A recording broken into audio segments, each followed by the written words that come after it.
mfite umukunzi mon bien-aimé, nkunda cyane, mon bien-aimé, mes précieux. ni mwiza kuruta ibihumbi n'ibihumbagiza byabeza nabashije kubona. Il est plus beau que tout ce que j'ai pu voir jusqu'à présent. ushobora kumva bivuga gutyo ukibaza ngo ni ibiki. Et tu veux m'entendre et te demander de quoi il parle. nakuze nkuriye muri famiye ikijijwe. J'ai grandi dans une famille chrétienne. aho twari tuzi neza ko kizira kugira umukunzi utaragera gahunda yo kugira gute Et yo kwimariya. dans laquelle il était interdit d'avoir un amoureux Ganza byanjye nta kintu avant kiriho de bivuze pouvoir ngo se ntabwo marier. ndimariya. Et les doigts l'attestent. noneho muri secondaire aho twagiye dukurira twigisha ijambo ry'Imana. Et au collège, arrivé au collège lycée. abajene bakunda kubaza ikibazo ngo kugira copain na copine ni icyaha.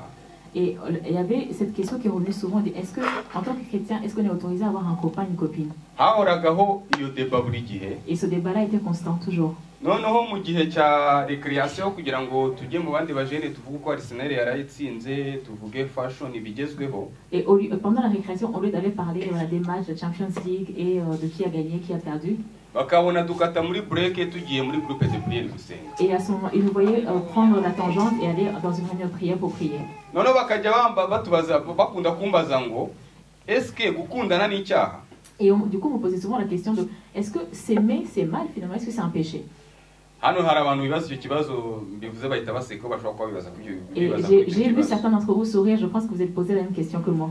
akenshi tukunda kugira ikibango kame mugomba gukundana kugira ngo igihe cyanya cyo nikigira nza mfite experience. Voilà, souvent on se dit il faut que j'ai quelqu'un, j'ai un amoureux pour qu'au moment de me marier, je puisse avoir l'expérience, je sache quoi faire. Même ntabwo najya mu bintu nazi nkwiriye gukundana noneho cyagiye cyazagera.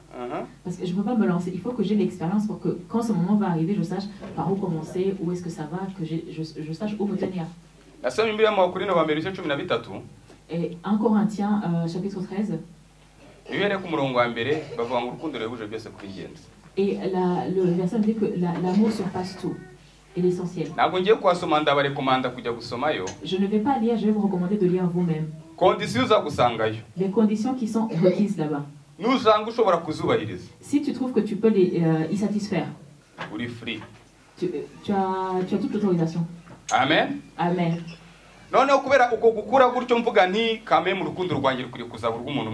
Et donc j'ai grandi avec cette idée que mon amour sera pour une seule personne. Et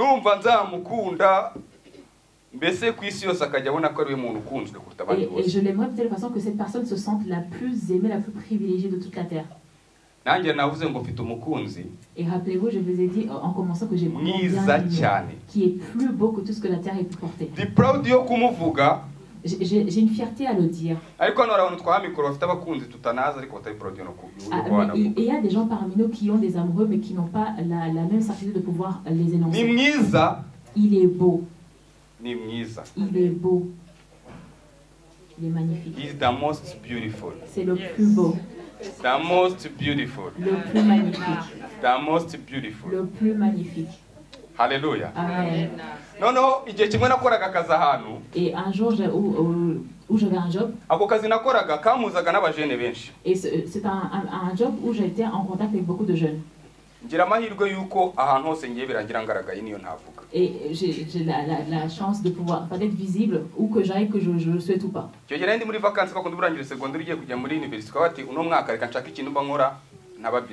Donc je cherchais un job d'été. Je finissais le lycée en attendant l'université, donc je cherchais un job d'été. Et c'est cette année-là que je me suis mise à la guitare.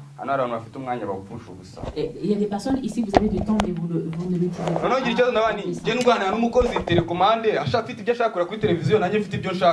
Et je ne peux pas m'asseoir devant chez moi, luttant avec le serviteur de la maison devant un programme télé alors que j'ai autre chose à faire. Je vais trouver un job d'été. Je suis allée dans une usine demander à me faire entraîner. Lorsque la formation devait s'achever, vu comment tu te comportes, comment tu es, tu n'iras pas avec lui. Et on m'a mis en position de leader. Et je suis en position de leader des gens qui exercent un métier dont je n'ai pas la connaissance.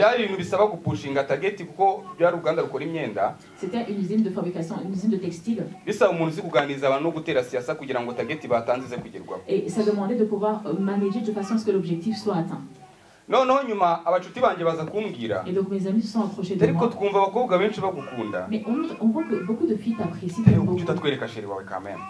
Toi, t'as pas une amoureuse à nous montrer. You see, you are very smart. Tu es très intelligent. Et à chaque personne qu'on a pu approcher, de toi. Et mais d'autres qui ne passent pas. Mais toi, tu as une appréciation particulière. Mais toi, tu es trop à fond dans les choses des pasteurs. Mais je me souvenais, j'avais toujours cette parole de mon amour est préservé, gardé pour une seule personne. She is the most beautiful. Mon bien-aimé est le plus beau. The most beautiful. Mon bien-aimé est le plus magnifique. Amen. Amen. Mais est-ce que ça vous parle? Est-ce qu'on continue, on est ensemble ou pas? Non.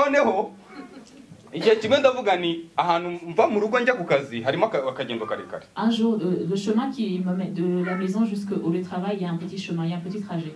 Je vais quitter la maison. Je vais vivre, je vais avoir mon chez moi.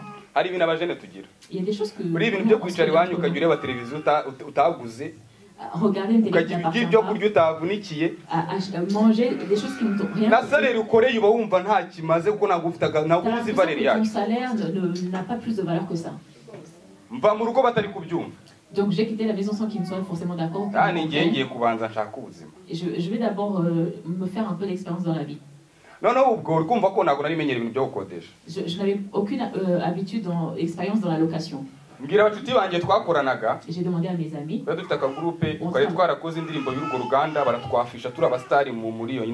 avait créé un hymne pour cette usine-là et on l'avait affiché comme l'équipe, le groupe de l'usine. Et mes amis avaient différentes origines, différents backgrounds.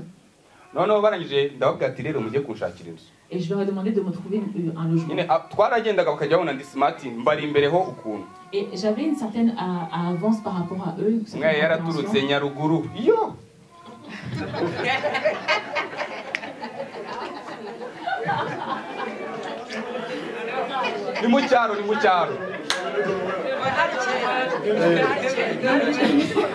yaturukaga mu cyaro si ubu ngubu Nyaruguru yateye imbere kameme abantu baturuka Nyaruguru batamerera nabi.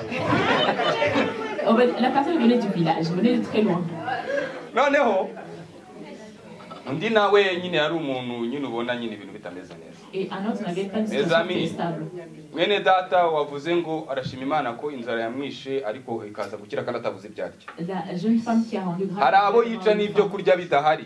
Et il y a ceux qui meurent de faim parce qu'ils. Amen. Amen. Noneho barandebaga. Et donc ils me regardaient. Bakabona nyine ngiye hari ukuntu bimeze neza kubona. Il y avait ça, j'ai dégagé une certaine stabilité. Noneho hari n'ibintu isi giduha abantu bajya bareberaho physically. Buri abantu bashiki bacu bamutse babajije ngo umusore wakunda ameza ati bahita baguhereza list. Baramutse babaye abana beza. Il y a une certaine préférence, c'est-à-dire que ariko rata bashiki bacu ni babaseke na ba mama niko byari bimeze na ba papa umunsi yashize. Aujourd'hui, quand tu t'intéresses aux jeunes femmes d'aujourd'hui, que tu leur demandes quel est leur type, elles sont capables de t'aligner une liste de fils. Et c'est pas un tort dans le sens où vos mères ont été dans la même situation et on fait pareil. Donc on m'a trouvé un logement. Je l'ai trouvé, je suis partie payer mon premier loyer. J'ai trouvé un homme.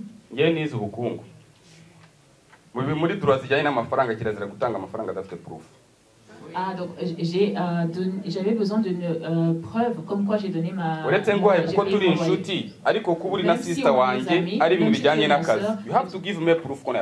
partir du moment où il y a une histoire d'argent, il faut qu'il y ait une déclaration, un acte signé. On a fait un contrat de location. Et j'étais un jeune qui était stable, qui avait son logement. Et quand tu as ton loyer, tu te sens capable.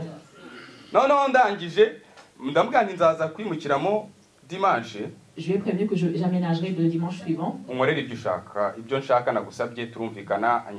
accordé sur le nom, je l'ai payé et comment il allait aménager la maison, préparer la peinture et les installations et autres. Donc après cela, j'ai repris ma vie, mes programmes. Donc un samedi, je suis allé vérifier le logement que j'allais acquérir pour voir si tout est en ordre. Je vous ai dit que j'avais mon bien-aimé. Ne l'oubliez pas, gardez cela en tête.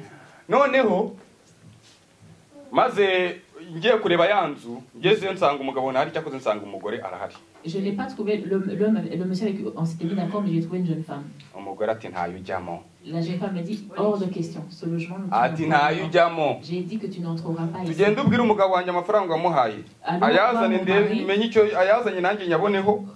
Que je vois l'argent que tu as payé. Ou alors qu'il te restitue l'argent, mais dans tous les cas, tu n'entres pas dans ce logement.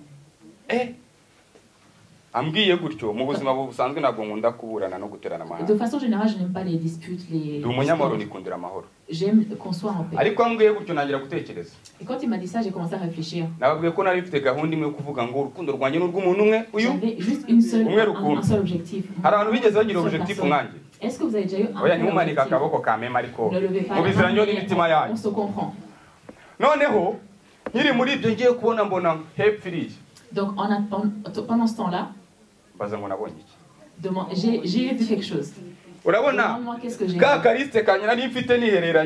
Ma petite liste que la liste de la fille que la fille de ma elle doit être de ce type-là, tel profil, se tient comme ça, elle parle de cette manière, coiffée de telle manière. Tous ces critères-là sont sur une seule personne. Je l'ai vu s'approcher de nous. Et j'avais juste un seul programme. Et donc, quand je me dis, c'est cette personne, c'est sûrement elle. C'était la première fois que je la voyais. Et j'ai oublié que je n'avais pas mon logement. Et donc, je me suis... Donc j'ai commencé à compter, à faire mes calculs. Je ne la connais pas, c'est la première fois que je la vois. Je ne sais même pas si elle peut parler, je ne sais même pas si elle est muette ou pas. Donc comment je vais lui parler, comment je vais lui parler. Donc elle va se dire que c'est les histoires les gars de Kigali qui sont comme ça, c'est leur comportement. Et quand j'ai commencé à l'aborder, j'ai oublié que je n'avais plus de logement. J'ai observé pendant qu'il s'approchait. Et jusqu'à ce jour, je me souviens de comment il était habillé. Je vois nos parents qui se mais ils ont été comme ça. Lorsque mon regard s'est posé sur elle.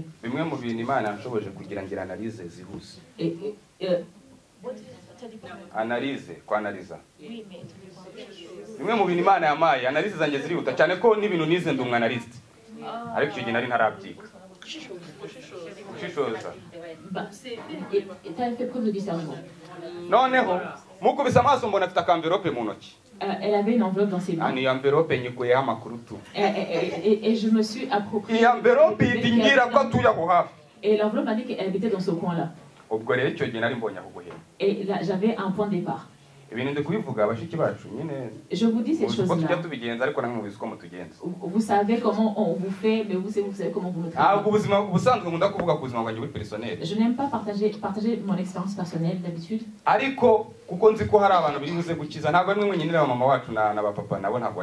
Ce n'est pas juste que pour vous, mais c'est aussi bénéfique pour nos parents.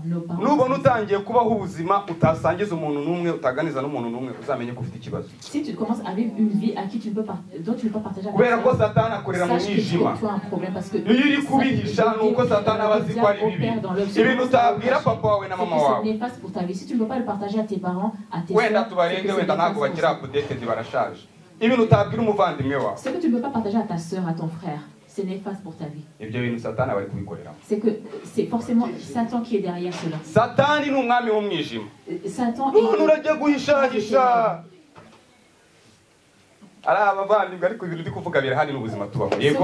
ce que je dis est donc revenons à cette jeune fille. J'avais un point de départ. Et elle s'approchait, elle marchait. Et je l'ai regardé. Comment tu vas, ma soeur? J'ai été habillée comme un jeune homme en week-end. L'affaire du logement, donc on ne m'a pas accordé, j'ai oublié ça depuis longtemps. akaba n'igihe wayinirya bwana bitewe n'icyimitso ubwo muri uwo mwanya cyari cyimitswe n'iki. On a changé les cartes, donc il y a un changement de carte. Alors non ndangije ndamwegera urabona ari guturuka hepfo ngende muri position ndi kumubara. Donc pendant qu'il s'approchait, moi je commençais à faire mes calculs. Ndangije ndamwegera ni bite. Et je me suis approchée. Ma soeur, comment tu vas? Ndikumva mugiriye icyizere. Je me sens en confiance avec toi. Même si tu ne me connais pas, ne pense pas que je suis devenu fou. Donc j'aimerais te demander un service. Et ça m'est étonné. Il n'y a rien de grave. Il fallait que j'allège les choses pour qu'au moins il puisse me parler. Je t'ai vu, j'ai pensé que tu pouvais habiter dans le voisinage. Elle a confirmé. Et là où les choses commencent. Donc maintenant. Et donc je vais déverser tous mes problèmes. Il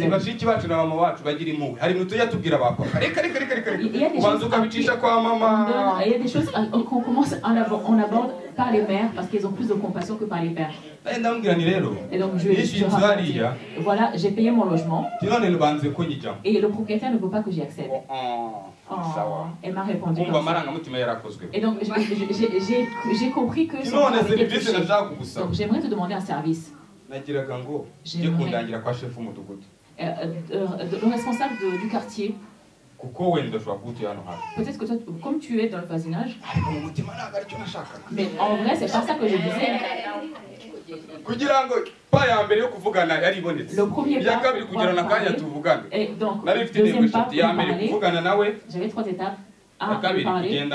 2, marcher avec elle. 3, avoir son numéro. Même jour. Donc, le tout dans le même jour d'une personne que je ne connaissais pas. Mon bien-aimé est le plus beau. Il est d'une beauté qui n'égale à personne d'autre. Amen. Amen. Même si vous ne l'avez pas dit, Amen quand même. Et donc on a marché ensemble, on a monté ensemble. Donc moi je continue mes calculs. Et vous-même vous connaissez les paroles douces. Même si elles sont faites, elles sont fausses. Mais elle était classe. Donc j'ai essayé de me mettre au même niveau que elle. I keep my standard. Donc je me suis maintenue à un niveau, au même niveau qu'elle. J'ai été tellement sérieux comme si je ne m'occupais pas de sa beauté. On a continué, arrivé devant le chef de quartier. Je faisais tout ça pour pas qu'elle me balance sur le côté. Arrivé chez le chef de quartier. Et il y avait d'autres dossiers à gérer. Et donc elle m'a laissé là parce qu'il y avait d'autres courses à faire. Il m'en restait juste le dernier objectif d'avoir son numéro. Est-ce que vous êtes là? Levez les mains si vous êtes là. Des jeunes comme ça. Ah voilà. Est-ce qu'on est encore ensemble?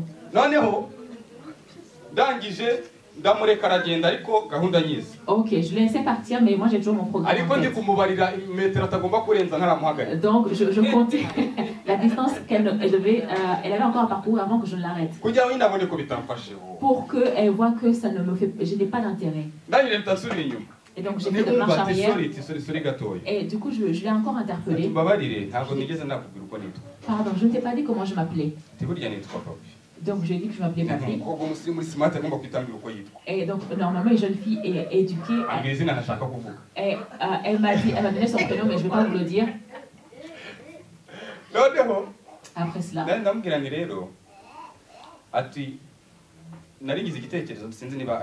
J'ai une pensée que je te partage. Tu me dis si elle est bonne ou mauvaise. Je voulais juste lui montrer à quel point j'étais détachée. Est-ce que tu peux me donner ton numéro? Comme ça, au moins, pour le service que tu m'as rendu, pour que je te fasse un retour sur l'historique de ça. En fait, pour qu'elle ait un retour, elle se sent utile. Jeune fille. Soyez vigilante. Après cela, elle m'a donné son numéro. Et donc, le chef de quartier a résolu mon affaire. Le problème qui est entre la femme et vous ne me regarde pas. Donc, quand on rend ton argent, l'argent a été consommé.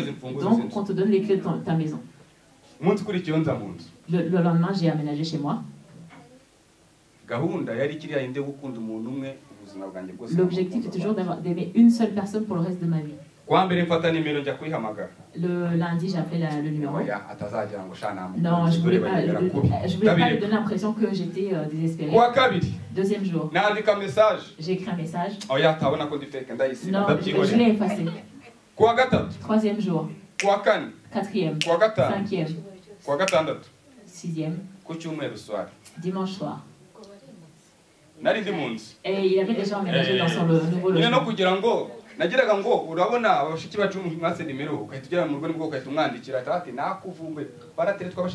Et donc, les jeunes filles aujourd'hui, elles sont vigilantes parce que si tu demandes un numéro et que le soir même tu envoies un message, tu peux.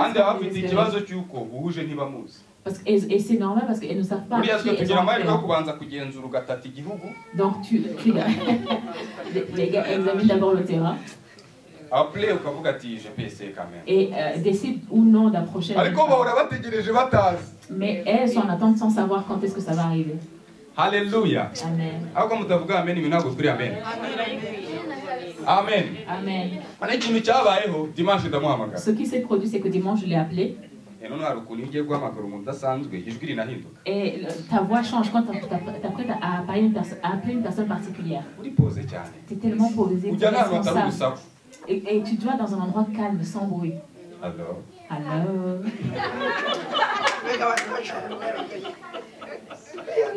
Oui, alors. Et comme elle aussi, elle ne connaît pas, elle Muraho, bonjour. J'espère que vous allez bien, vous voyez, non? J'espère que tu m'as reconnu. Non, je ne sais pas qui tu es. Je suis cette personne à qui tu as fait du bien. Donc, je ne t'ai pas reconnu. Donc, Dieu merci.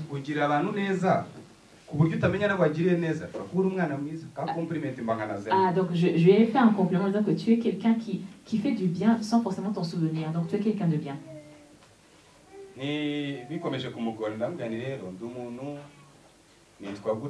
Comme elle n'arrivait pas à trouver, je lui ai redonné mon contexte. Je suis un tel, tu m'as aidé dans cette situation.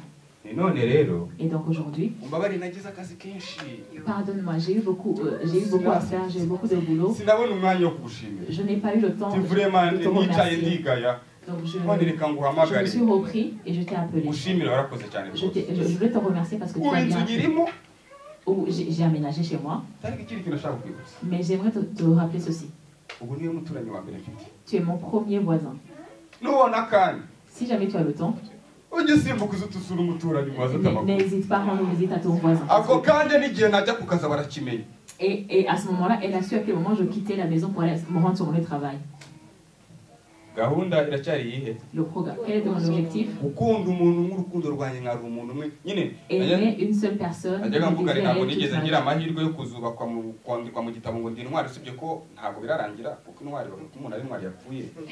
Je n'ai pas eu l'honneur d'être écrit dans le livre des héros, mais ce n'est pas encore fini parce que je ne suis pas encore mort. Il est encore possible d'accomplir des exploits.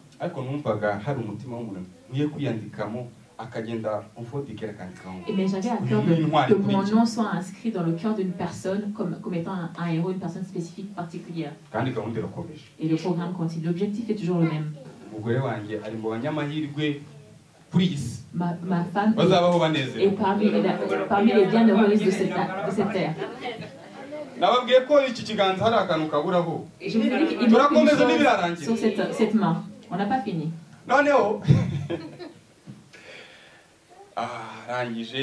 ati merci. Elle m'a remercié. Je n'avais pas reconnu.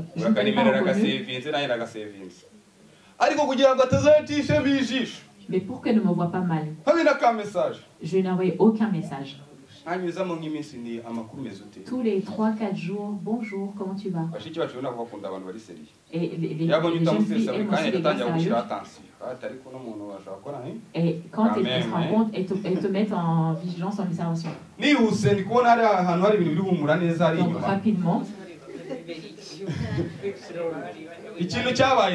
ce qui s'est produit, voici ce qui s'est produit. Une personne a sonné chez moi. Dans mon salon, il y avait toujours une guitare. Et mes collègues venaient se reposer chez eux parce que je le trouve proche. On chantait, on jouait, parce que le chemin s'est allé au ciel. Mais il y a eu des compromis.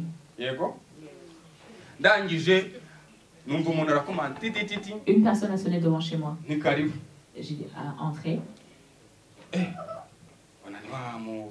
Et là, je vois que c'est mon voisin, ma fameuse voisine. Et sois la bienvenue chaleureusement.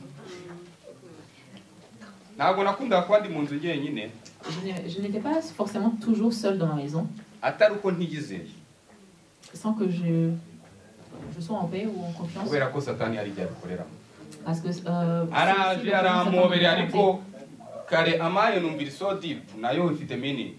elle m'a embrassé d'une telle manière, elle m'a fait un hug d'une telle manière. Et quand quelqu'un fait un hug et qu'il y a une attention, vous le ressentez.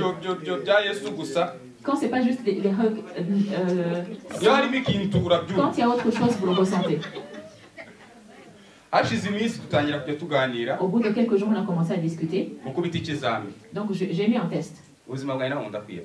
Je ne suis pas quelqu'un d'orgueilleux. J'aime me mettre au niveau de la personne que j'ai en face de moi.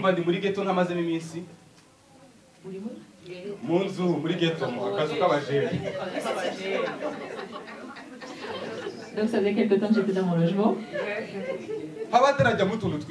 Il n'y a pas forcément grand chose. Et quand tu es avancé, tu as au moins un lit. Sinon, quand tu es juste d'aménager, tu as juste un matelas à et voilà, ou un sac de couchage et tu t'endors. Et j'aime être bien propre, bien présent.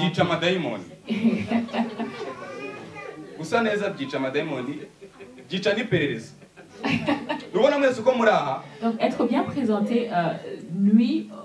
Je ne connais pas le montant qui est sur votre compte bancaire. Mais en vous regardant, vous êtes assis. Quelqu'un peut on distingue qui fait asseoir devant ou à l'arrière. Et on peut pas. Si le pasteur arrive comme un paysan, on le mettrait forcément à l'arrière. Si tu ne sais pas qu'il est pasteur, la première impression est toujours c'est la première chose qu'on regarde, qu'on voit de toi. Ça donne un message, ça envoie un message avant que tu ne parles. Il y a des gens qui m'ont apprécié avant même que je ne parle. Et d'autres qui ne m'ont pas apprécié avant même que je n'ouvre la bouche. Mais je sais que parmi vous, personne ne m'a déprécié. Et je lui ai dit, je n'ai pas de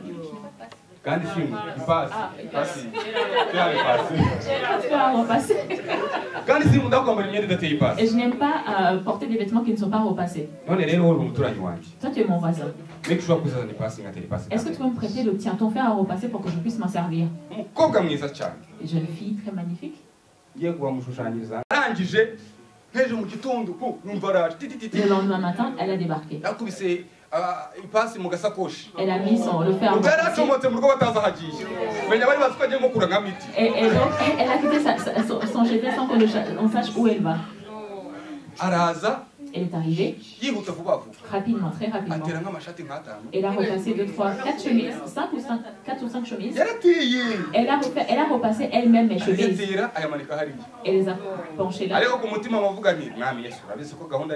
Et moi, dans mon cœur, j'ai rappelé mon programme à Jésus. Donc un principe qui continue de m'aider aujourd'hui. Et quand des sentiments commençaient à naître quand j'étais en échange avec une jeune fille. Et je demandais au Saint-Esprit d'intervenir. Quand on a commencé à discuter, j'ai demandé on va prier d'abord. Seigneur Jésus, nous sommes tes enfants. C'était ce temps de partage. Viens qu'il n'y ait aucune parole de l'ennemi qui puisse nous avoir. Mais que tes paroles...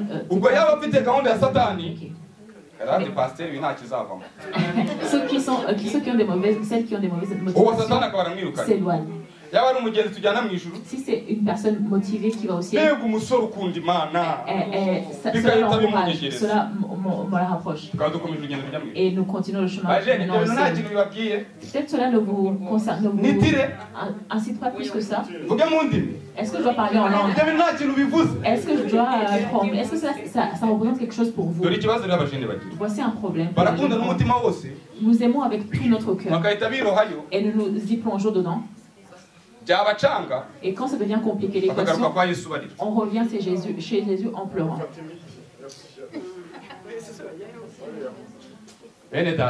Bien-aimé, quand nous disons que nous avons reçu Jésus comme Sauveur et Seigneur, il n'y a pas de démocratie dans un royaume. Le souhait d'un roi est une obligation, devient un commandement, un ordre. C'est comme si on avait donné un salon à Jésus et nous avons gardé le champ. Ceux qui sont arrivés au salon sachent qu'on voit que nous avons Jésus. Intérieur ne sont pas en train de Jésus. C'est-à-dire que Jésus, on l'aime que dans les coins qui nous arrangent. Mon bien-aimé, mon sauveur. Mais on n'a plus cette notion de roi. Donc la jeune femme a repassé mes 5 chemises et donc je commençais à me dire que finalement c'était Dieu qui conduisait ces choses. Elle était magnifique. Vous êtes magnifique, chacun de vous ici, vous êtes beau. Mais il y a aussi des gens beaux et des gens beaux. On est d'accord là-dessus. La beauté d'une jeune femme. C'est-à-dire que la beauté d'une femme peut te faire parvenir à la royauté, mais la capacité de pouvoir intelligence. Je n'avais pas encore dit que je l'aimais, que je l'appréciais. Mais quand je regardais comment on discute, comment on échange. Et donc quand elle repassait mes 5 chemises, elle revenait quand il ne restait qu'une seule chemise. Et elle repassait les 4 autres. Elle remettait sur les porte-manteaux. Et donc je portais des jeans, donc c'est pas nécessaire de les repasser. Et je poursuivais ma vie. Donc à un moment donné, je me suis dit, je dois dire quelque chose, il faut que je dise quelque chose. Je dois exprimer, extérioriser mon cœur. Les mères se souviennent comment vos pères leur ont déclaré leur père. Et même si c'est ça qu'elles vont dire, oui, elles vont jouer un peu les difficiles.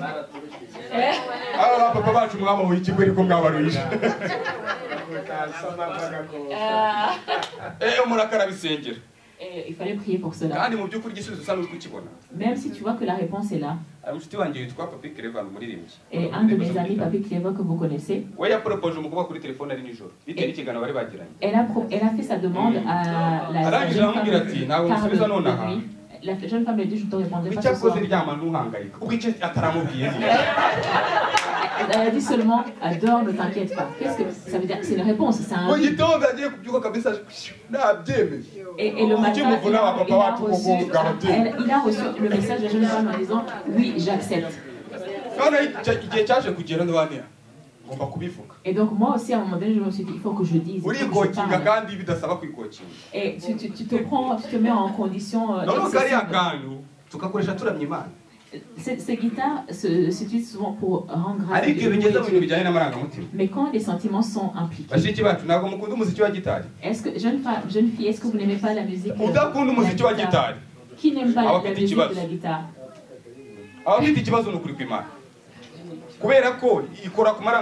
Parce que la musique a une capacité de toucher les émotions. Dieu aussi aime la musique. Elle aussi apprécie cela. Donc j'ai préparé un chant que j'allais accompagner. Aujourd'hui, je dois dire quelque chose. Donc la jeune fille est venue. Et on était arrivé à un stade où il y avait rendez-vous et mais quand tu devais s'asseoir, donc on mettait une distance de sécurité. Avant même que le Covid n'apparaisse, on mettait une distanciation entre nous. La Bible nous dit résistez au diable et il fuira. Approchez-vous de Dieu et il s'approchera de vous. Mais quand il s'agit des sentiments, Dieu ne dit pas de nous. La Bible nous dit que fuir il n'y a pas de négociation, il n'y a pas de... Fuis, ne résiste pas, ne cherche pas, fuis.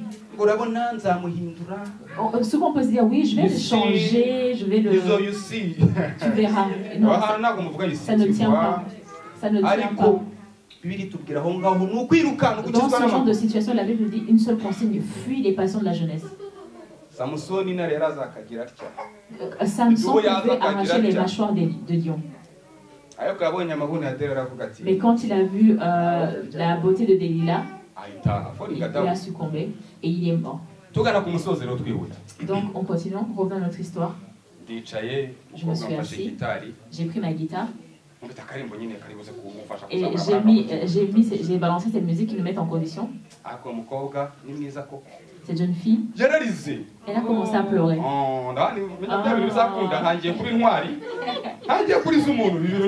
Donc je me suis dit, mais finalement aussi je serai quelqu'un qui sera oublié, parce que je l'ai fait pleurer, je suis un romantique.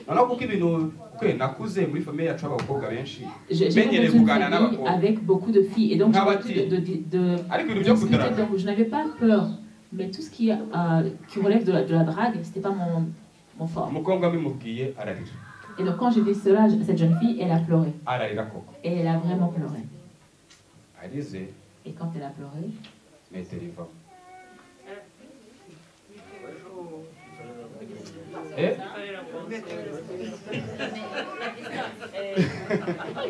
et quand elle a commencé à pleurer, cette distance-là qu'on avait n'y était plus. Et donc, je me suis approché d'elle pour pouvoir la consoler. Quand arrive pour le consoler. Ou déposer un papier mouchoir pour essayer de l'apaiser. C'était encore dans un cadre sain.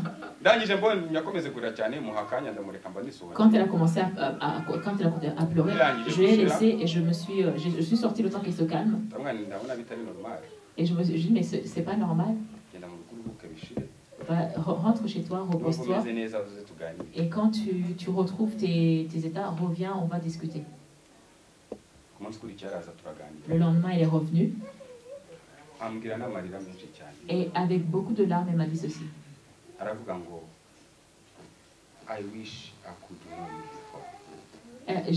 J'aurais aimé te connaître bien avant.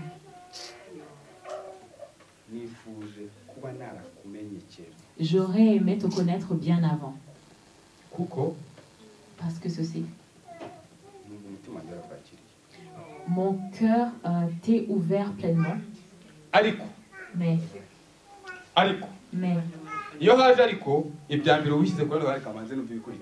quand il y a un mais qui surgit, les premières paroles tu laisses de côté, tu te mets en condition et tu dis bon, attendons de voir ce qui va suivre. Tu as un mais, avec la chanson que j'ai chantée pour toi, tu as un mais. Donc je me suis calmée, j'ai écouté. Elle m'a dit, tu es le premier jeune homme que j'ai aimé de toute ma vie. Et tu es arrivé à un moment où j'étais en pouvoir, en capacité de pouvoir aimer. Mais le temps ne me le permet pas. Parce que very soon, très bientôt, je me marie. Et le mariage que je prépare, c'est avec un jeune homme que je n'ai jamais aimé. C'est un mariage arrangé, c'est la famille qui a choisi pour moi. Son père est décédé pendant le génocide. Donc il est resté avec son frère. C'est eux qui l'ont élevé. J'ai une dette d'amour. De façon à ce que, peu importe la chose qu'il me demande, je le ferai même si je ne suis pas satisfaite. Parce que pour la dette que j'ai envers eux. Un jeune homme les a approchés, il a été à leur ami avec l'objectif de m'atteindre moi. Et finalement, c'est passé.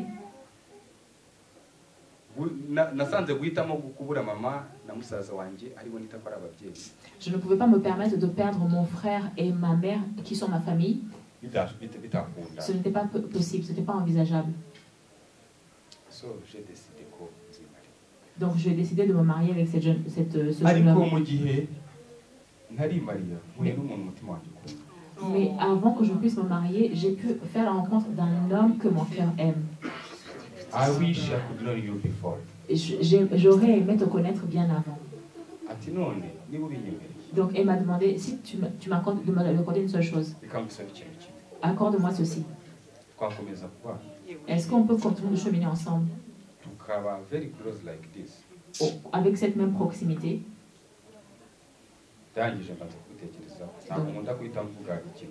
J'ai d'abord pris un temps de réflexion avant de donner une quelconque réponse. Donc j'ai voulu me mettre à la place de ce jeune homme qui allait l'épouser. De toute manière, il t'aime. Même si toi tu ne l'aimes pas, lui il a fait tout ce qui était à son pouvoir pour t'avoir. Il a fait toutes les démarches nécessaires pour que ta famille apprécie. Jusqu'à ce que ta famille sente que si tu es entre ses mains, tu seras en sécurité. Il a travaillé beaucoup. Il a beaucoup travaillé. Si nous continuons à garder cette proximité, parce que tu m'aimes et que moi aussi je t'aime, on peut chuter. Alors que j'ai toujours en tête de voir Dieu. Et je n'étais pas en mesure de pouvoir me marier là dans les médias. J'étais encore très jeune. Donc je lui ai demandé qu'on arrête les choses. Qu'elle prenne le temps de s'en remettre. Qu'elle prenne son téléphone. Effacer mon numéro. Et moi aussi j'efface le sien. Je l'ai effacé, mais le lendemain je suis retournée le chercher. Mais parce que parfois tu peux faire abstraction d'une douleur d'un temps temporaire, pour prévoir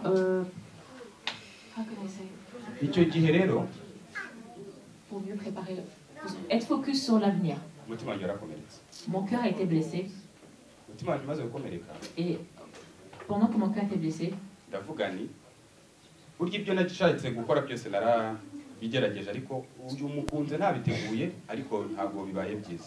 j'ai aimé cette jeune femme sans que je l'ai prévu et la fin n'est pas heureuse. Et donc après cela, donc je me suis senti coupable de m'être infligé cette douleur, cette cicatrice. Il y a un monsieur qui aimait un véhicule de très grande marque. Rassurez-vous, nous allons prier bientôt.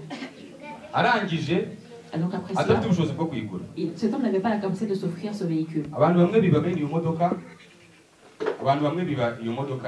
Donc ce véhicule a été volé et a été jeté dans l'eau. Et donc le propriétaire a su que le véhicule a été jeté dans l'eau. Il a fait remorquer.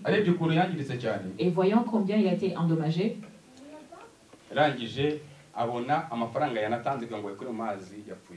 Et il a aussi dépensé pour pouvoir faire remorquer le véhicule de l'eau jusqu'à la terre. Il a mis aux enchères en disant la personne capable de me donner cette somme d'argent peut l'embarquer. Ce monsieur qui aimait ce véhicule de cette marque est allé l'acheter. Et quand il a acheté, il a amené chez lui. Il est à son travail.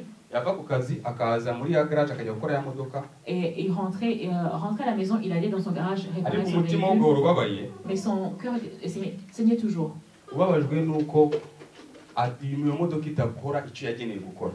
Il était attristé du fait que le véhicule ne servait pas à ce à quoi il avait été destiné. Parce qu'il a été volé, jeté dans l'eau, fait remorquer et ainsi de suite. Pendant ce temps, Dieu l'a trouvé. De la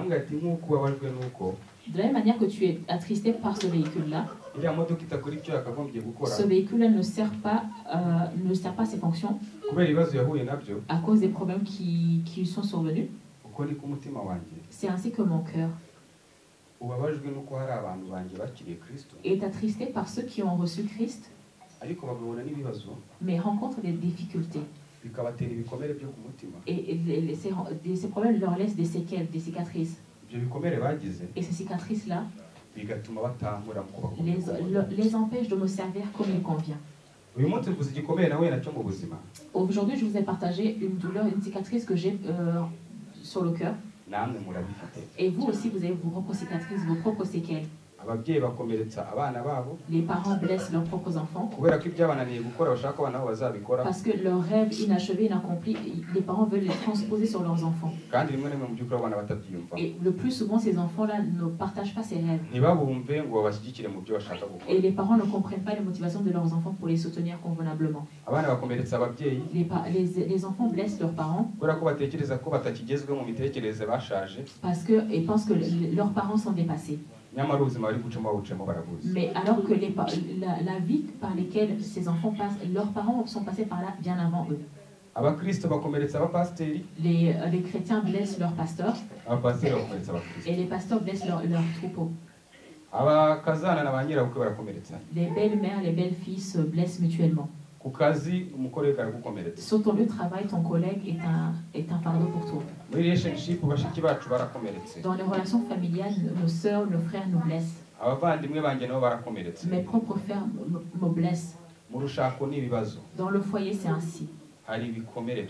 Des cicatrices, des séquelles sont là. Mais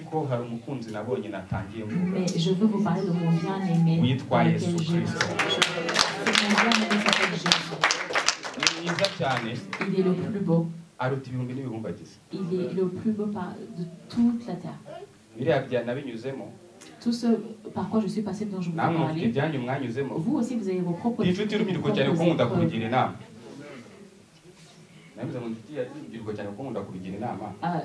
j'aime donner, être auprès de la jeunesse pour donner des conseils. J'ai compris que ce par quoi je suis passé, Dieu veut s'en servir et s'en sert pour la cause du royaume de Jésus. Le cœur de Dieu, c'est de guérir des séquelles, des cicatrices que tu as sur le cœur. Les médecins guérissent les symptômes et ils guérissent ce cœur qui est un muscle. Mais Jésus a dit ceci. Ce pourquoi je suis venu, c'est de guérir les cœurs meurtris. Allons fermer. Nous allons fermer les yeux. Je veux parler avec ton cœur. Tu sais ce qui t'a blessé, ce qui a laissé des séquelles, des cicatrices sur ton cœur. Tu es en train de te souvenir. Tu vois ceci. La profondeur, la douleur de cela. Tu sais à quel point ça t'a blessé. Les nuits que tu as passées sans dormir, à y repenser. Les décisions que tu as prises qui ont découlé. Tu as décidé de dire que je ne parlerai plus à cette personne. Tu envoies de l'argent à une personne en Afrique pour que la personne te rende un service. Demain, la personne ne le fait pas. tu aides une personne, un proche, et si tu ne le fais pas, c'est aussi source de conflit.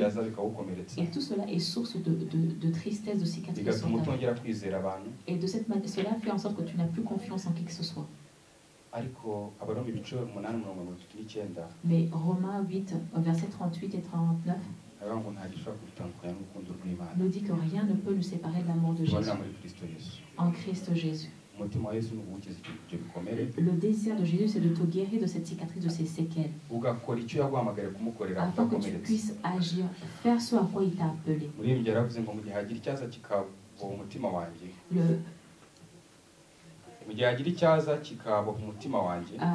Il y a un cantique qui dit que même si mon cœur est éprouvé, Seigneur Jésus, tu es celui qui me délivre de cela. Et nous allons demander à Jésus de nous guérir de ces séquelles, de ces cicatrices. Je voulais parler de la notion de faire des choix, mais Dieu vous demande. Mais je sens que Dieu avait à cœur de partager cela. C'était pour la jeunesse, mais je pense que c'était un rappel pour nous. Jésus aimerait guérir, que ton cœur soit guéri, que tu sois saint, que tu puisses pardonner. Mwami Yesu turi imbere yawe uzi imitima yacu nta kintu na kimwe twaguhisha ibyadukomerekeje urabizi ibyatunaniye urabizi ibyadutsinze urabizi ariko ijambo riravuga ngo muri za 37:8 ngo nzakwigisha nkwereka inzira ngo nzakugira inama ijisho ryanjye rizakugumaho. Mwami dukeneye ubujyanama buva kuri wowe, dukeneye kutwigisha inzira yisirimo amayobera confusion nyinshi, ariko dukeneye ubujyanama bwawe. Mwami Imana ugiye kubabarira abatubabaje twumva tudashaka kurekura mu mitima yacu, utwibutse ko nawe watubabariye turi abanyabyaha. Mwami Imana weze imitima yacu, utuvure ibyo bikomere byose mu izina rya Yesu Kristo. Iyo migozi wicagagure ndayicagaguye mu izina rya Yesu.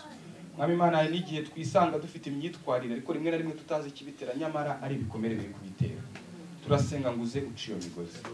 Turagushimye, tugwaye icyubahiro cyose mu izina rya Yesu. Amen. Haleluya. Amen, amen. Imana imuduhe umugisha. Nous rendons grâce à Dieu et nous préclamons une bénédiction sur Papy. Et nous demandons pardon pour le temps qui s'est étalé.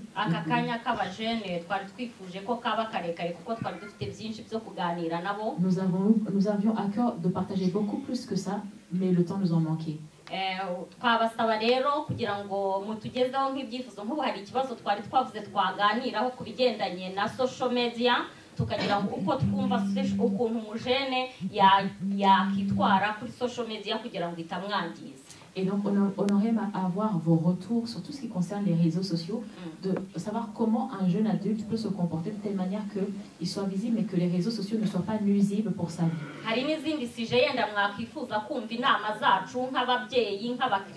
Et si vous avez d'autres sujets sur lesquels vous aimeriez avoir des conseils de la part de vos parents ou d'autres conseillers, mwazitugezaho niyo mpamvu kuko ntabwo yenda akakanya ntabwo turi bugira umwanya wo kubabaza ibibazo, ariko kugira ngo gutaha tuzabategurire gahunda izasubiza yenda ibyo mwibaza. Noneho mwatugezaho ibibazo bya mbere by'ibanze tubinyujije mu gikari tutarebe turimo kuganira. Ushobora kubinyuza kuri Marieme, kuri Papi nkuko babibwiye, cyangwa no ku babyeyi banyu cyangwa vokoshe bikatugeraho. Noneho twifuza kuzongera gutegura ikiganiro, noneho tukaganira, noneho atari muri we imwe ahubwo ari échange. Donc on aimerait recueillir vos sujets, les thèmes qui vous préoccupent, que ce soit via moi ou Papy ou notre personne en coulisses, de façon à ce que le prochain rassemblement, le prochain temps d'échange qu'on va avoir, ce soit un temps vraiment d'échange sur la base des thèmes qui vous préoccupent et qu'on puisse échanger, se construire ensemble. Kuko akenshi dukunze kuvuga ngo abana bacu tukagira ibyo tubifuzaho, ariko namwe nk'abana yenda mufite ibyo mwifuza ku babyeyi, mukifuza muti twifuza ko ababyeyi bamera gutya. Parce que souvent les parents ont des souhaits, des désirs de dire mes enfants, nos enfants, on aimerait les voir agir de cette manière, mais vous aussi vous avez vos attentes qui sont légitimes et on aimerait les entendre et pouvoir échanger là-dessus. kuko mwumvise nko muri témoignage papi yatugejejeho avuze ukuntu uriya mukobwa yari ababyeyi kubera kubura uko abigira gushaka kutadesova ababyeyi yari yemeye kujya kwimariya n'umuntu wadakunda yenda namwe hari aho ababyeyi tujya tubashyira devant un fait accompli mugashaka kudushimisha ariko biri contre cœur. Et donc comme vous l'avez entendu dans le témoignage que papi a partagé, c'est que cette jeune fille avait résolu de se marier avec un homme qu'elle n'aimait pas, juste parce que c'était un choix de sa famille et qu'elle ne voulait pas les décevoir. De la même manière, il arrive que les parents vous imposent des choix que vous acceptez ou des choses que vous faites pour leur faire plaisir, mais sans que vous ne soyez d'accord et que ce soit bénéfique pour vous. Ibyo byose twifuza kubyumva kuko ntabwo turi hano pour kubatungaho urutoki, turi hano kugira ngo twese twubake umuryango buri wese yumva afitemo ubwisanzure. Et donc on aimerait entendre vos retours, vos attentes et vos déceptions, de façon à ce qu'on puisse construire une famille saine dans laquelle chacun trouve sa place et chacun s'épanouit. Mukanya ubu tugiye gusenga ndasaba Mariyeme asengere ahagarariye abajene asengera ababyeyi aho ababyeyi bakomerekeje abana kuko twumvise ko ruriya n'urugero ruto cyane ababyeyi tujya dukomeretsa abana. Et donc on va prendre un temps de prière On va prendre un temps de prière et je vais élever la voix avec vous tous de façon à ce qu'on va prier pour nos parents. Parce que dans leur intention de bien faire, malheureusement, ils posent des actes qui ne sont pas bénéfiques, qui peuvent être nuisibles pour leurs enfants. Les parents vont s'asseoir et vous, les jeunes, vous allez vous tenir debout. Et nous allons prier, et vous les enfants, vous allez aussi prier pour vos parents et leur pardonner là où ils vous ont blessé. Mama Genereze nawe asenge nk'ababyeyi noneho akurotira n'aka kanya narangiza asenge ahagarariye ababyeyi noneho niturangiza turaha umushumba wacu asengere gusoza iteraniro ryacu. Et après cela on va demander à Maman Généreuse d'élever la prière pour clôturer ce temps et Pasteur Aloys pour vraiment clôturer de façon globale dans la prière. Amen. Nous allons vous demander, jeunes adultes, de vous tenir debout. Même les jeunes enfants, tous les jeunes, mettez-vous debout. La progéniture, tenez-vous debout s'il vous plaît.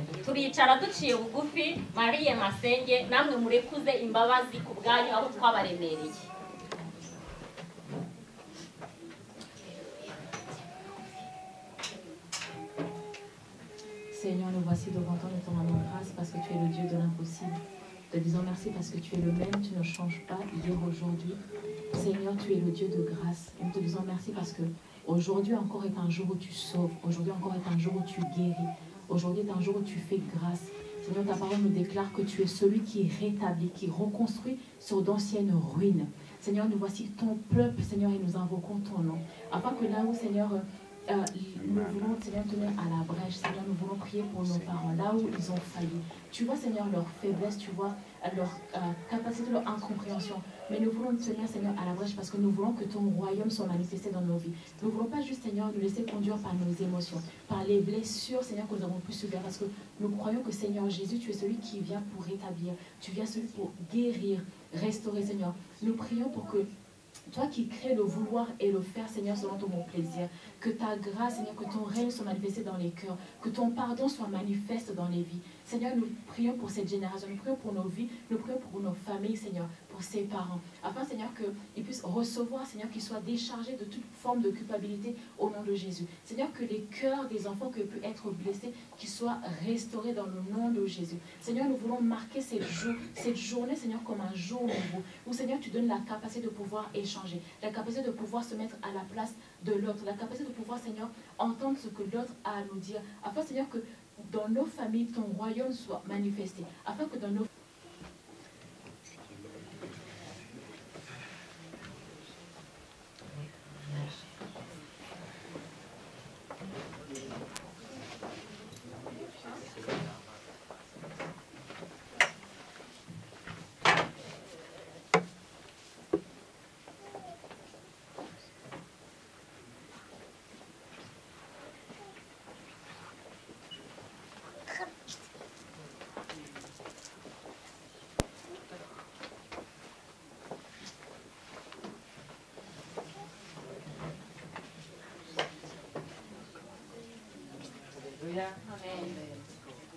mubanze mukoma amashyi menshi cyane.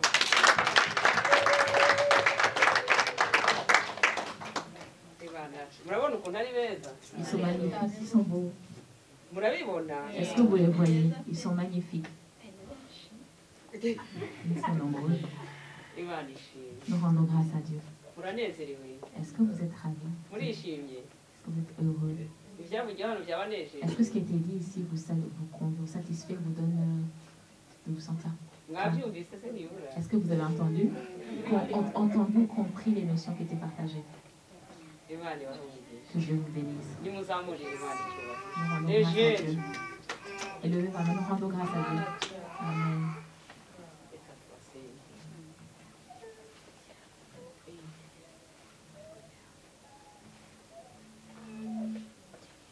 Reka nsaba ababyeyi twese dusengera abo bantu siko bikwiriye tubatunze ibiganza. Haleluya! Tubatunze ibiganza. Haleluya! Reka icyubahiro cy'Imana kibamanukire. Haleluya! Haleluya! Reka tuzamure amajwi twese. Zamura ijwi ryawe niba umwana wawe ahagaze. Nanone uri igitangaza. Umuturanyi wawe uhagaze. Nanone urashoboye mwana.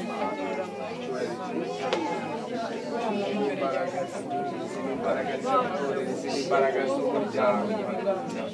Icyubahiro cy'icyawe. Turagushimye kuri Imana nziza. Uwiteka ukora imirimo n'uyu munsi uracyakora imirimo.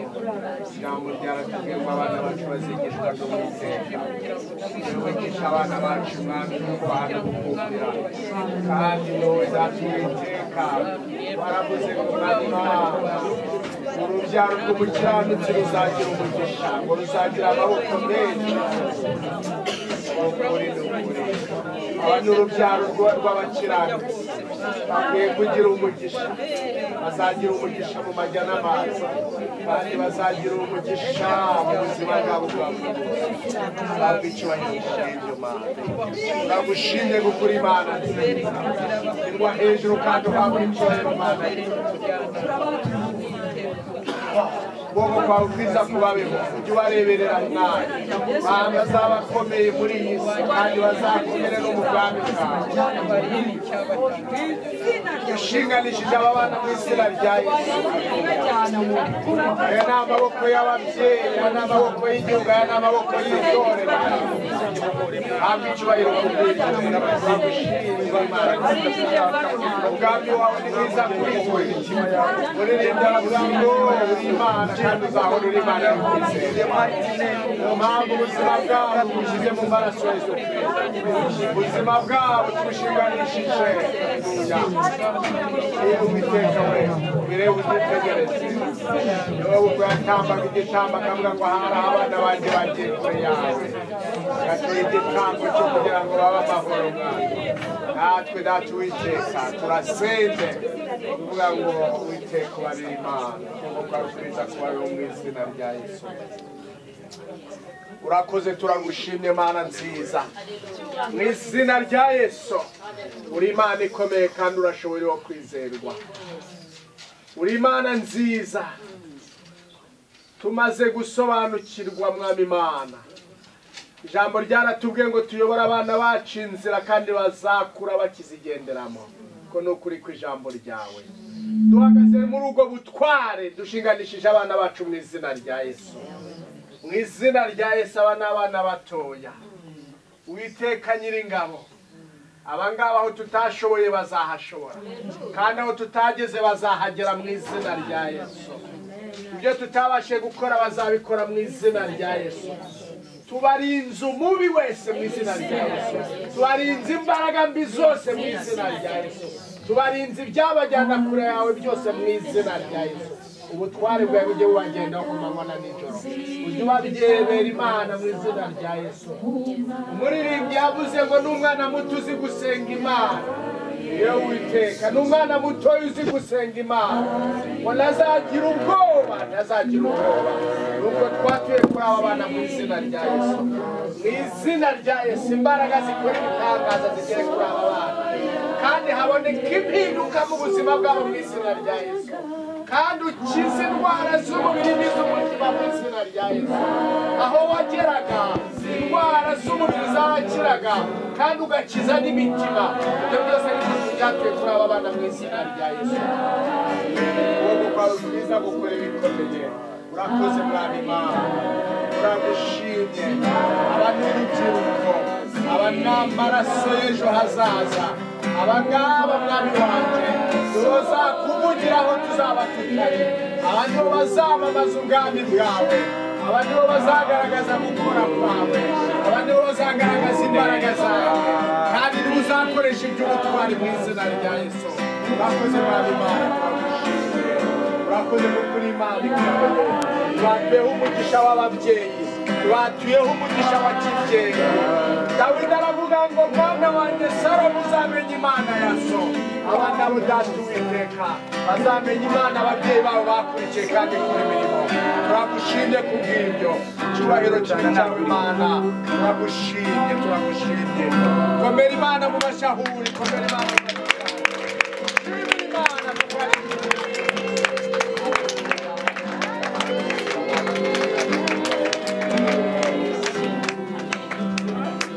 Haleluya, haleluya, haleluya. Ariko mwakongeye mugakomera Imana mu maso cyane. Ese ubwo mwebwe murabibona nk'aho ari ibintu byoroshye cyangwa ari ibintu bisanzwe?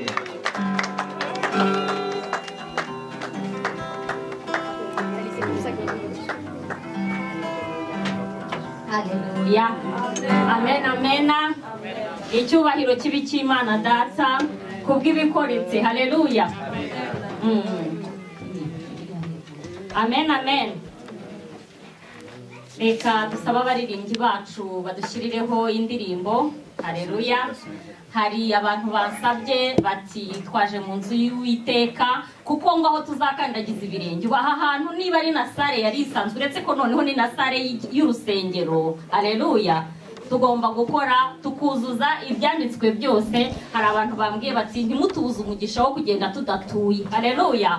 Uwo mugisha ntago twawubabuza. Utiteguye ntibimugire ikibazo bimukoraho, ariko waje yiteguye reka twe kumubuza uwo mugisha, kugira ngo iryo turo ubutaha tuvuze ko tuzategura ibindi bintu bizafasha umurimo w'Imana gukomeza kubitegura, twongere tugire ibihe nk'ibi. Amen. Haleluya. Haleluya. Reka badushyirireho indirimbo. Amen. Reka duhaguruke turirimbane, nibyo byiza. Amen. Tugiye kuvuga ngo haleluya. Ntabwo ekujyaniganye ibibazo kwejo nzabame tajyanye ubwayo kwihora imeri byose ukomina ifite umutima w'urukundo ubw'igihugu bishimwe umunezero n'umubabaro byose abizanira umunezero n'umubabaro byose abizanira bamba ndetse buri munsi kandi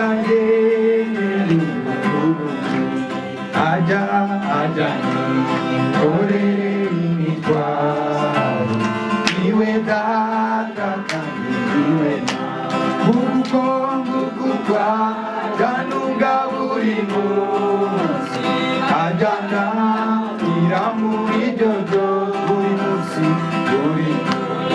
azajya mwibaraga ibyo nisezerano buri munsi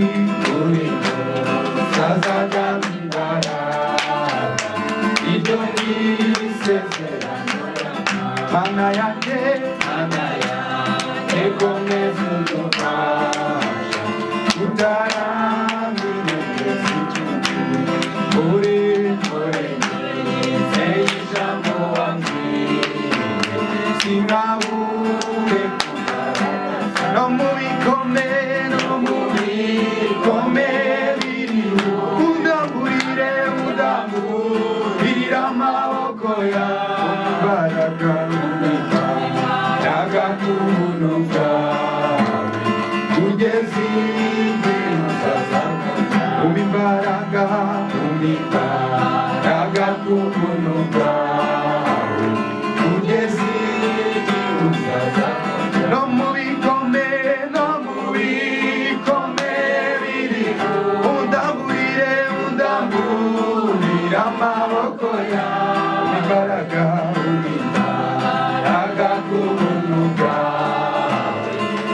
Icyambere rwose twongeye kubashimira haleluya kubw'umwanya wanyu mwafashe nk'umwe mu bateguye ibi bintu.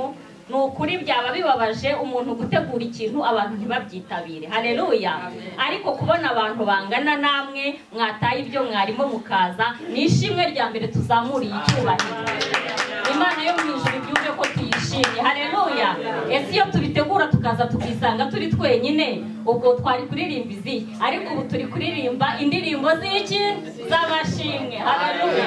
Reka ahubwo ntera indirimbo yishimye numvise tutabyina, ariko ubu nta bantu bagiye badasirimbye uretse twigize ibindi ntabwo twagendera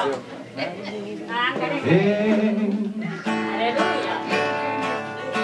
Wasezeranyije Sara, haleluya, Sara umwana w'umuntu, yego nukuri warabikoze, warabikoze, warabikoze. Wasezeranyije Sara, Sara umwana w'umuntu, uko nukuri warabikoze, amena. warabikoze. Baguruke turimbane iyo ndirimbo, baguruke turimbane iyo ndirimbo. Wasezeranije Sara, Sara umwana w'umuntu, ibyo nukuri warabikoze, warabikoze, warabikoze. Wasezeranije Hana, Hana umwana w'umuntu, ibyo nukuri warabikoze, warabikoze, warabikoze. Oh, ewe mwami wanjye we, tuvuze cyose, icyo uvuze cyose ntabwo gihera, ntabwo gihera, kirasohora, uri Imana itabeshya. Mwami, mwami, icyo wavuze, icyo wavuze ugikurikirana, ugikurikirana ntakigihu ukabisoza. Mwami we, mwami, icyo wavuze, icyo wavuze ugikurikirana, ugikurikirana ntakigihu ukabisoza.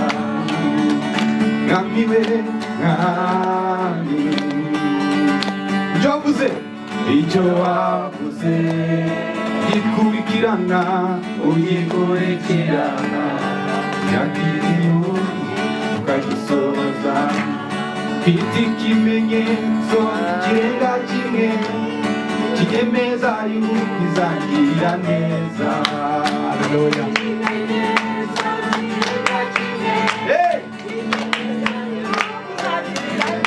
Ayiwe, mfite ikimenyetso yuko izagirira neza. Iki kimenyetso kirenga kimwe kinemeza yuko izagirira neza. Byaba mfite ibimenyetso birenga bibiri, birenga bitatu, birenga bine, birenga bitanu, birenga bitandatu, binyemeza yuko izangirira neza. Iki kimenyetso kirenga kimwe kinyemeza yuko izangirira neza. Byaba mfite ikimenyetso kirenga kimwe kinyemeza yuko izangirira neza. Iki kimenyetso kirenga kimwe kinyemeza yuko izangirira neza. Hari impamvu nyinshi cyane nyinshi zituma turi izina ryawe Mana yacu. Hari impamvu nyinshi cyane nyinshi zituma turirimba izina ryawe Mana yacu. Tuzahora tugushima, tuzahora tugushima, imirimo yawe, tuvuga imirimo yawe. Kandi Imana, kandi Imana, kandi Imana, tuzahora tugushima, tuzahora tugushima, tuzahora tugushima, tuvuga imirimo yawe. Kandi Imana, kandi Imana, kandi Imana, tuzahora tugushima, tuzahora tugushima, tuzahora tugushima, tuvuga imirimo yawe. Kandi Imana, kandi Imana, kandi Imana, tuzahora tugushima, tuzahora tugushima, tuzahora tugushima, tuvuga imirimo yawe. Barayibonye, kandi Imana, kandi Imana, tuzahora tugushima, tuzahora tugushima, tuzahora tugushima, tuvuga imirimo yawe. Kandi Imana, kandi Imana, kandi Imana, tuzahora tugushima, tuzahora tugushima, tuzahora tugushima, tuvuga imirimo yawe. Kandi Imana, kandi Imana, kandi Imana, tuzahora tugushima. Haleluya.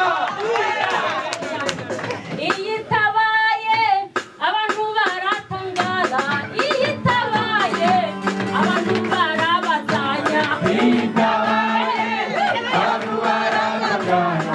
Itabaye, abantu baratangara. iyo itabaye we abantu baratangara, iyo itabaye abantu barabazanya.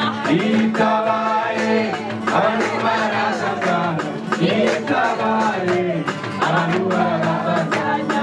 Iza gutabara abantu bazatangara, iza gutabara we abantu bazabazanya. Itabaye, abantu baratangara. Itabaye,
iki gihande aha dore mukecuru stop haleluya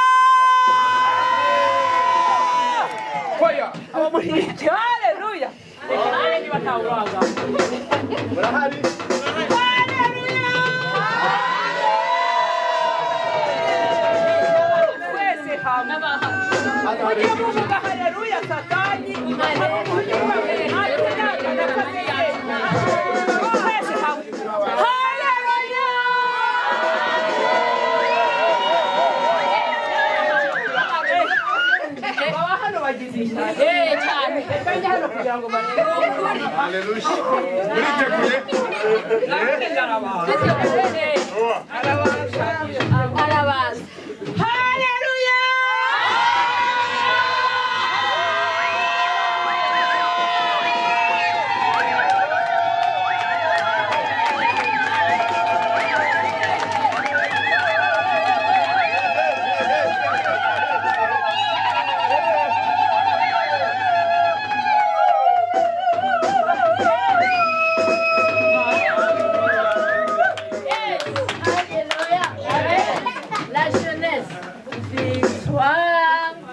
Alléluia, chantons, crions de joie.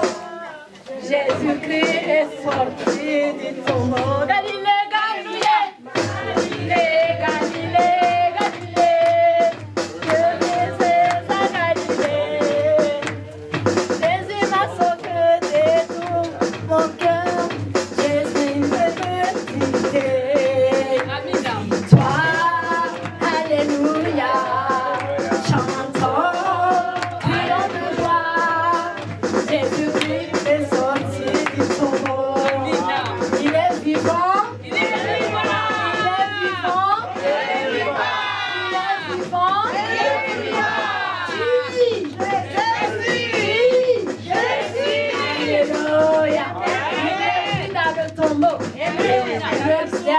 Été vaincu. Il y a 2000 ans sur la croix.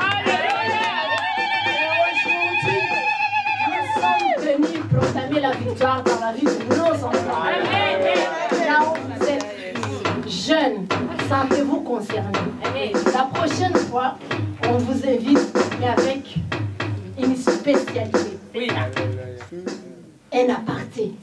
On va discuter avec vous. Et vous allez nous dire qu'est-ce que vous pensez de la vie d'aujourd'hui. Qu'est-ce que vous envisagez de devenir. Votre avenir, c'est quoi en fait? Parce que vous êtes l'avenir de demain. Peut-être parmi vous, il y a un président de la République qui se cache. Mais comme il ne connaît pas son appel, il est perdu chez Pharaon. Il est en train de servir Pharaon. Alors que l'intelligence que Dieu a mis en vous, c'est pour le servir. Parce que la parole de Dieu me dit, cherche Dieu de tout ton cœur, de toute ton âme et de tout ton esprit. Et le reste viendra par-dessus. Tout ce que vous courez derrière aujourd'hui, c'est nul et sans effet. Mais si tu honores Dieu, si tu marches dans la crainte de Dieu, la réussite est assurée à 100%. Sauf que le téléphone nous trompe. On passe le temps sur le téléphone, on oublie qu'on a des parents à la maison, on s'enferme dans nos chambres, on fait tout pour éloigner nos parents. Parce que, nous sommes de l'époque ancienne. C'est ce que me disait souvent ma fille. Maman, toi tu es dépassée. Nous sommes modernes. Mais le moderne, c'est quoi? C'est le diable. Dans son monde à lui, qui invente des habits, l'habillement, la coiffure. Il vous sacrifie la nuit. Le lendemain, à la télé, il est fashion. Et toute la jeunesse suit. Et vous êtes sacrifiés comme ça, sans le savoir. Quand maman te dit, les cheveux, ah non maman, c'est la mode. Les habits déchirés, ah maman, c'est maintenant la mode. Mais cette mode, les enfants, allez chercher d'où ça vient. Et ce jour-là, préparez-vous. On va discuter. Ça ne sera pas comme aujourd'hui, nous on sera dehors. On va rester les mamans. Et nous, on va discuter. Ce que je vais vous demander à tous les parents qui sont ici, s'il vous plaît, arrivez chez vous à la maison, prenez un moment, un peu de temps, assis-toi avec tes enfants, pose-leur la question, que tes enfants te disent ce qu'ils pensent de toi. Qui est prêt à écouter ça? Moi, j'en ai vécu l'expérience, mais ce jour-là, j'ai pleuré. Demandez à vos dieux, à vos enfants de vous dire qu'est-ce qu'ils pensent de vous, qu'est-ce qu'ils pensent vraiment, réellement de vous. Qu'est-ce que vous reprochez à vos parents? Soyez honnête avec les parents. Ne cachez rien. Dites tout. Comme ça, les parents vont pouvoir vous aider à s'épanouir dans ce monde pervers. Le monde, il est pervers, les enfants. Parce que moi, je ne suis pas née dans une famille chrétienne comme disent les autres. Hein. Le salut, je l'ai appris coûtant. Mais aujourd'hui, je vous invite à vous remettre en question, à vous rapprocher de vos parents, à leur dire ce que vous leur reprochez. Et après, le dialogue s'installe. Fini les téléphones quand les parents sont là. Que Dieu vous bénisse. Amen, amen, amen. Merci à chacun de vous. Je voulais juste rendre grâce à Dieu pour ce temps d'échange. Ça a eu un temps de partage de cœur à cœur, que ce soit les parents vis-à-vis des enfants et les enfants vis-à-vis des parents. Et je voulais juste rendre grâce à Dieu pour cette opportunité qui nous a été donnée, parce que ce n'est pas toujours évident de mettre à part du temps pour ceux qui viennent de loin, comme de près d'ailleurs. Mais merci vraiment à chacun de vous. Je veux moi juste rendre grâce à Dieu pour cela, pour ce temps privilégié. Et tukabyina mubonye ukuntu tubyinye araderinieri mini twari twarumanze buriya nta kintu twari twabonye. Haleluya. Ntabwo twava imbere y'Imana tutabyinye nibura ngo akuye akaze. Haleluya. Tuzategura igitaramo cyo gushima. Igitaramo cyo gushima tuzabyina, twongere tubyine. Amen. Nagira ngo nkuko umukobwa wacu Mariyeme yashimye Imana, hari undi muntu umwe wifuza kuba yashima. Amen, amen, amen, amen. Hari undi muntu wifuza kuba yagira ishimwe, kuko nta byaba bibabaje hari umuntu usubiranye yishimwe. Twese turayafite amashimwe ibyakoretse hano, ariko wumva hari ishimwe particulier uvuga uti j'aimerais bien partage, wari partage. Amen. Reka tuzamura amaboko twese tuvuge ngo wakoze Mana. Haleluya. Ngo wakoze Mana.